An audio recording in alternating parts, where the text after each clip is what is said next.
Morning mga construction. Dito tayo ngayon sa taas sa aming project. Nag-install kami ngayon ng steel truss. Dito kami ngayon, nagpa-forward kami ng steel trusses namin. Double kasi ito mga ka-construction. Kaya yun forward namin bago namin ikabit para dito na.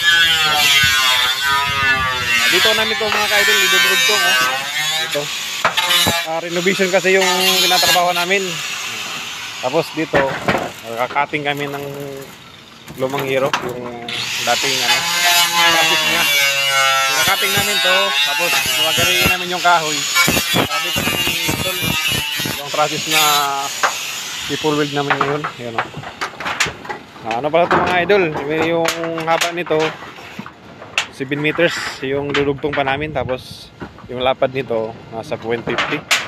Yung laki ng lubar natin mga ka-idol, number 2. Tapos i-double namin to. Ayun yung mga web member natin, yun ang unang media.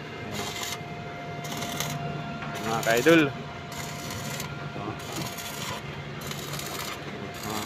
Ito, construction Ito, nakita na, nagpo-forward na ang welder ko yung niya, itan ba? Ayun Mas dito mga ka-idol namin yung construction. Dito namin ito ikakabit mga construction.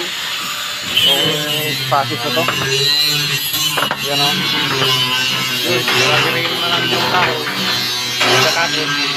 Ikakabit namin doon, dulugtong na lang. Renovation kasi ito mga idol. Yan yung natin display. Yan natin pag na-install na natin. Yung mga construction yung project namin sa steel trusses, mga construction. Yung mga construction ayun. Ito, roping na lang kulang nito mga construction. Ito, yun. Ito, full pa namin. Yun, hanggang doon. Tapos doon namin kakabit.